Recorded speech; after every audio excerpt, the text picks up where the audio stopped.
Smoking, as you know, is the most common cause of lung cancer, and it accounts for 80 to 90% of the lung cancers.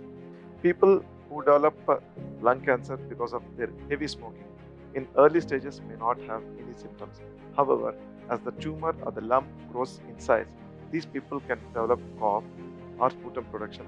People with advanced stages of lung cancer can develop chest pain. This chest pain can occur because of the involvement of the ribs or due to the involvement of the pleural membranes which cover the surface of the lung. Most often, smokers often have cough and sputum production when they wake up in the morning.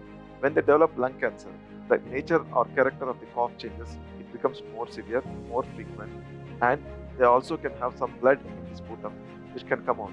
People with advanced stages of lung cancer can develop breathlessness because of blockage of the breathing tubes or accumulation of the fluid in the chest or accumulation of the fluid around the heart or involvement of the large areas of the lung.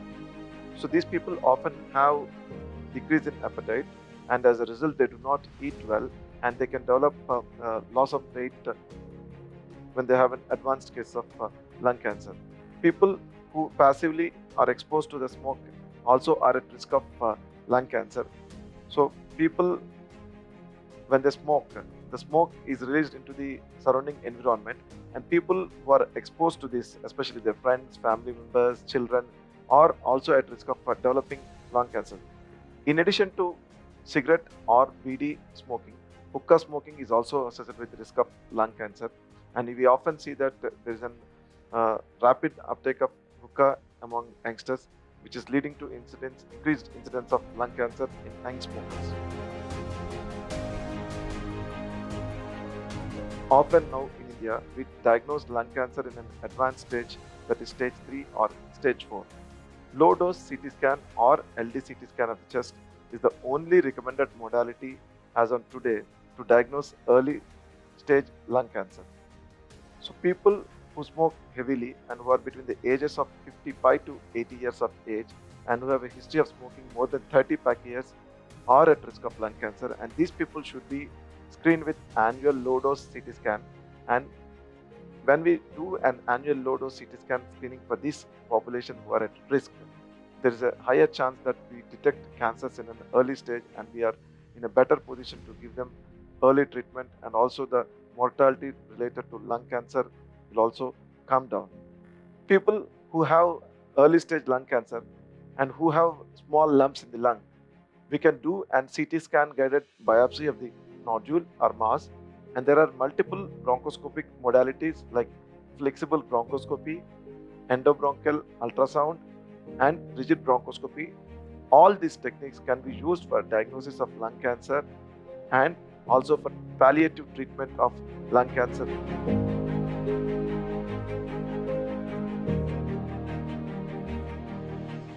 A equipped center which is well equipped in terms of instrument as well as the manpower to take a proper biopsy. So the treatment center you choose should be adequate to analyze even the rarest type of lung cancers.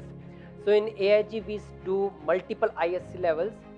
Up front also we are doing multiple types of testings like genomic profiling, like ISC markers, and only once a pathologist is conclusive about the diagnosis, we release a report about the diagnosis.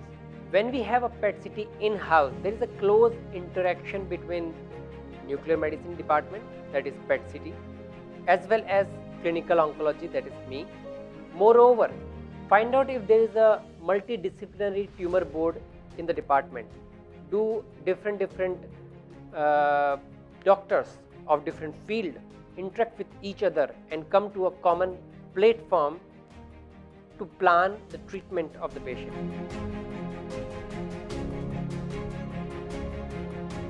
However, the role of chemotherapy varies from what stage a tumor is. For example, stage 1, stage 2, we upfront do a surgical resection of the disease. We don't offer chemotherapy before the surgery. We may offer chemotherapy after the surgery, which is proven to improve the survival of the patient, and patient should take this treatment. if he is fit. Now regarding the question, is there something new which has coming up? So the new which is in our hand is, one is immunotherapy. So what is the immunotherapy? Compared to chemotherapy, chemotherapy works much like antibiotics. It goes into your system, kill cancer cells, it does not change your immunity. While on immunotherapy do not directly kill cancer cell. It goes into your system through IV injections. It changes your immunity so that your immunity start working on a cancer cell.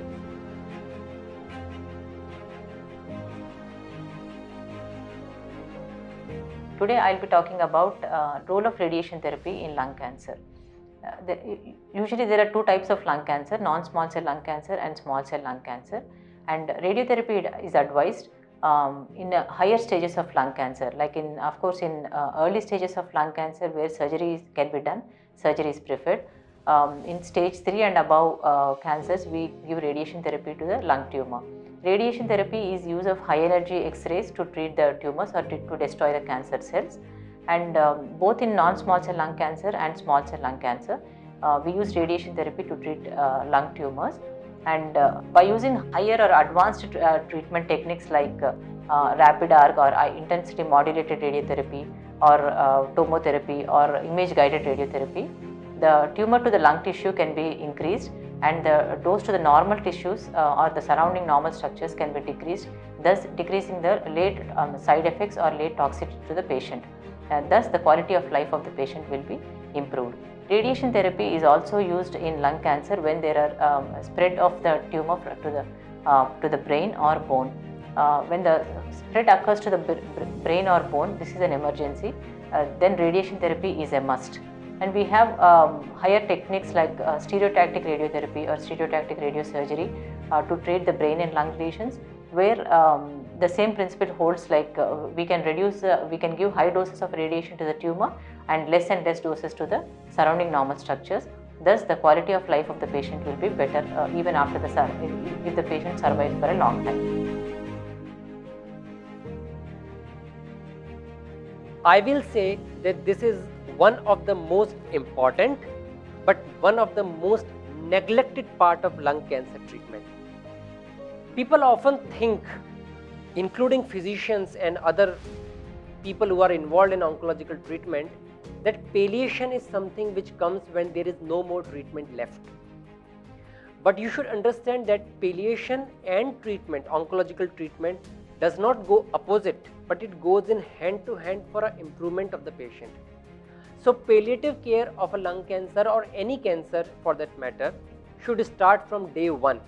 And what does this palliative treatment mean? The palliative treatment simply means relieving the symptoms of the patient by whatever way. Lung cancer patients often has complaints of breathlessness. So I give lot of home oxygen concentrator or BiPAP support for early resolution of these symptoms. So that is including in palliation. Let's say patient has any other symptoms like nutrition. Cancer patients often have poor nutrition. They lose weight, they lose muscles, cause fatigue, cause depression, poor quality of life. So as a part of a palliation, good nutrition is also important. All our dietitians are regularly in contact with clinicians how to improve palliative nutrition. And the most neglected part of palliative care in the globe is nobody thought of emotions, nobody thought of what patient is feeling inside.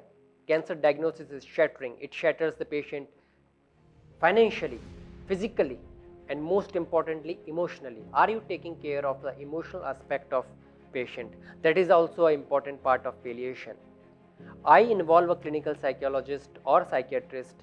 I initiate antidepressants as early as possible. Cancer patients in a stage 4 disease does not have time at all to waste even single day to be in depressed or an unresourceful state. Start antidepressant, involve a clinical psychologist, involve a clinical psychiatrist early in the treatment. Yes, there will be some resistance from society, there will be resistance from relatives, but the patient care is